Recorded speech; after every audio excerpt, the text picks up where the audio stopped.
The conversation around this Super Bowl matchup has taken a very specific turn, and if you've been paying attention to the national narrative, you already know where most of the noise is coming from. The New England Patriots are back in the Super Bowl, representing the AFC once again, and yet almost nobody outside of New England seems willing to give them the benefit of the doubt. Despite everything this team has accomplished this season, the dominant storyline from national media outlets is clear. The Patriots are expected to lose Super Bowl 62, the Seattle Seahawks. Let's start with how the Patriots even got here, because that part of the story matters, and it keeps getting brushed aside. New England punched its ticket to Super Bowl 60 last weekend by beating the Denver Broncos, a game played in brutal second-half conditions that completely altered how it looked on the stat sheet. Both teams combined to miss 4 field goals in that game, to each, and it turned into a gritty, uncomfortable fight rather than a clean offensive showcase. Denver was led by Jarrett Stidham, and while the game wasn't pretty, the Patriots did exactly what playoff teams are supposed to do. They survived, adapted, and advanced. This Super Bowl appearance also carries historical weight. The last time the Patriots faced the Seahawks on this stage was at the end of the 2014 season, a game that still lives vividly in the minds of Patriots fans. That was the night Malcolm Butler intercepted Russell Wilson in the end zone, sealing a championship and snapping a 10-year title drought for the franchise. That moment is now part of NFL history, and whether anyone wants to admit it or not, it still hovers over this matchup. Fast forward to this season, and the Patriots resume as far from ordinary. They won their division for the first time since 2019, signaling a return to the top of the AFC landscape. Even more remarkably, they became the first team in NFL history to go 9-0 on the road in a single season. That is not a small detail. Winning on the road in the NFL is difficult enough. Doing it 9 times without a loss is unprecedented. Add to that the fact that this team has been led all year by an MVP-caliber quarterback, and the expectation would normally be that New England enters the Super Bowl with serious national respect. But that's not what's happening. Instead, the Seahawks are being treated as the clear favorites almost across the board, and nowhere was that more obvious than in ESPN's Super Bowl preview and prediction piece released on January 28th. Every single one of the 12 analysts involved picked Seattle to beat New England. Not one dissenting opinion. That list of analysts includes names like Stephania Bell, Ben Solak, Seth Walder, Matt Bowen, Jeremy Fowler, Field Yates, Dan Graziano, Lindsey Thury, Dan Orlovsky, Eric Moody, Jason Reed, and Aaron Schatz, the creator of the DVOA metric. When you see unanimity like that at this level, it tells you exactly how the national conversation is being shaped. The reasoning behind those picks follows a few consistent themes. Several analysts pointed directly to Seattle's defense as the deciding factor. Ben Solak argued that the Patriots' run against elite defenses would finally come to an end against what he described as the best unit of the season, suggesting that with 2 weeks to prepare, Seattle would have too many tools to disrupt and fluster the Patriots quarterback. Aaron Schatz echoed that sentiment by leaning on his DVOA ratings, noting that the Seahawks have ranked no 1 for most of the second half of the season and predicting a lower-scoring game with Seattle winning 24-18. Others widened the scope and focused on Seattle as a complete team rather than just a dominant defense. Jeremy Fowler described the Seahawks as the most complete team in the league, emphasizing their ability to win in multiple styles and pointing to renewed confidence from Sam Darnold. Lindsey Thury added that Seattle is playing textbook complementary football across offense, defense, and special teams, with impact playmakers capable of changing the game in an instant. All of this feeds into a familiar position for New England, being doubted, dismissed, and framed as the underdog. Despite tangible success, even ESPN itself acknowledged the uncomfortable irony in the situation, referencing how their NFL Live crew unanimously picked the Houston Texans to beat the Patriots in the divisional round, only to watch New England win that game 28-16. There's an unspoken awareness that consensus predictions haven't exactly worked out against this team before.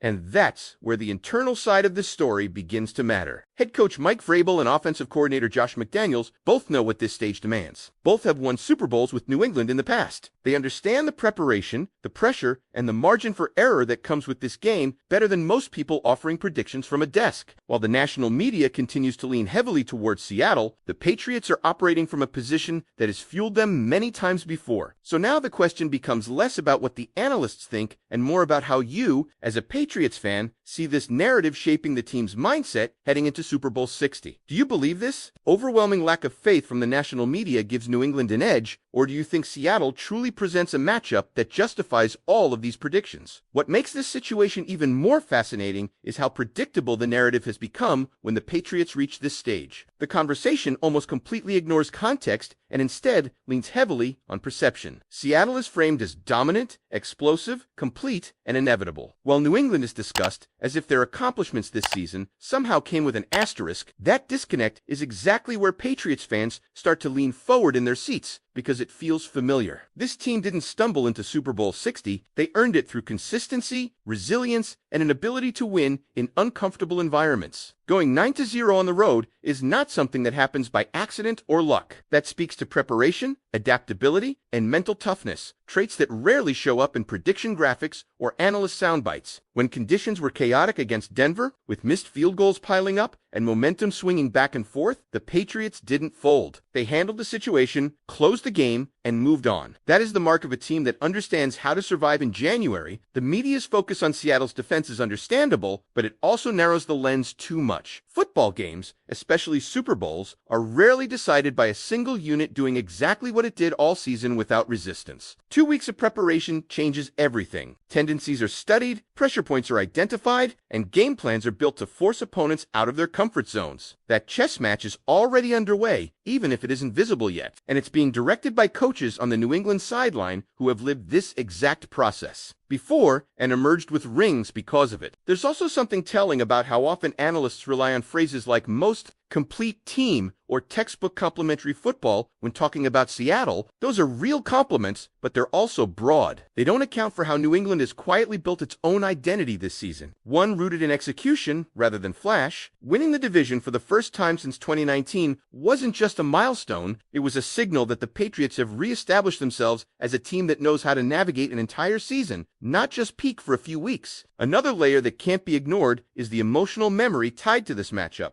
The 2014 Super Bowl ending is still one of the most iconic moments in franchise history. While this is a completely different roster and a different season, moments like that shape how organizations prepare, how fan bases feel, and how pressure is distributed. Seattle enters this game carrying the weight of expectations, backed almost unanimously by national voices. New England enters carrying doubt, skepticism, and the familiar role of being underestimated. History has shown which of those positions the Patriots tend to handle better. ESPN's own hesitation about the so-called curse of unanimous picks says more than they probably intended. When an entire panel aligns against New England, and recent examples show how wrong that alignment can be, it plants a quiet seed of uncertainty. That uncertainty doesn't show up in prediction columns, but it shows up on film, in meeting rooms, and in preparation. The Patriots don't need outside belief to function. They've proven that repeatedly. What they do need is clarity, discipline, and execution. And those are things that don't disappear just because analysts favor the other sideline. As the countdown to Super Bowl 60 continues, the noise will only get louder. The Seahawks will remain the popular choice. The Patriots will continue to be framed as the team walking into a buzzsaw,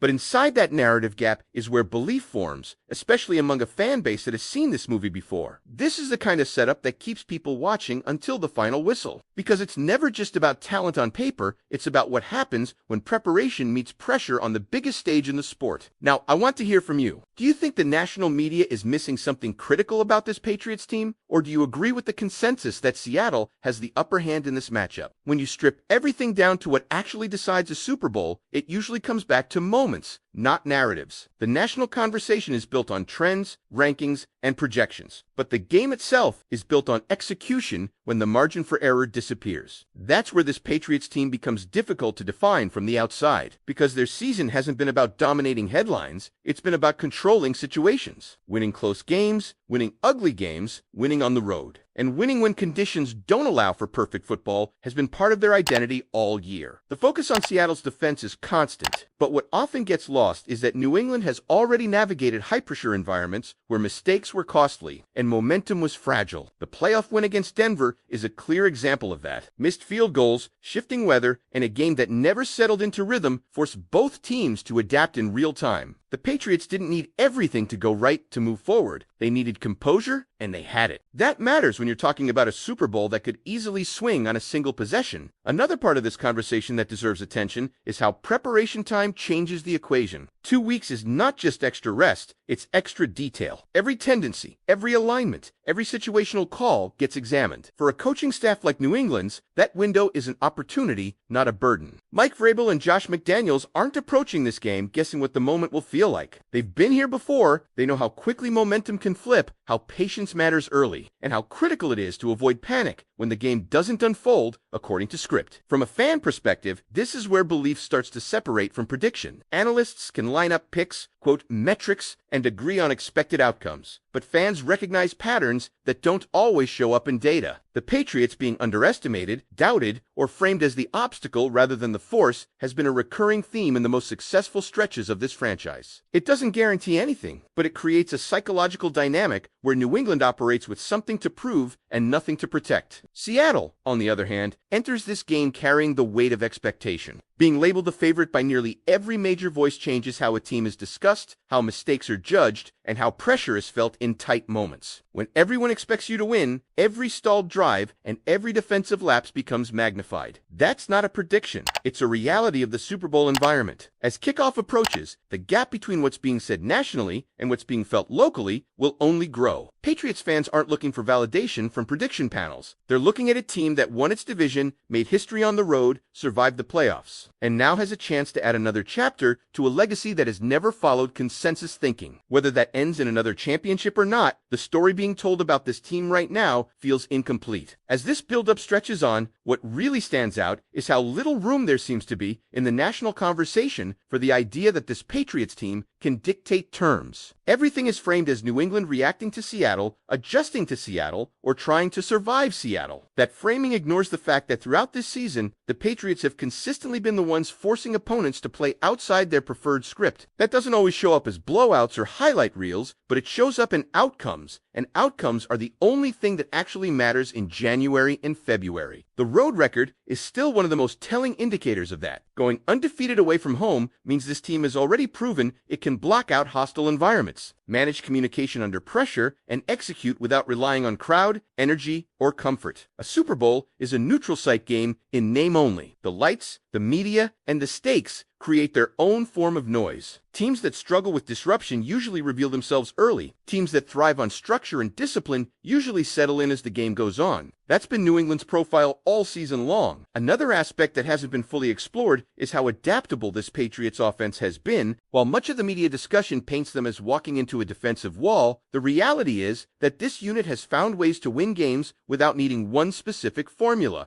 They've adjusted tempo, leaned into situational football, and shown patience when explosive plays weren't available. That ability to pivot is critical in a Super Bowl, where the initial game plan often needs to be altered by the second quarter. If the Patriots had been a one-dimensional team, the confidence in picking against them would make more sense.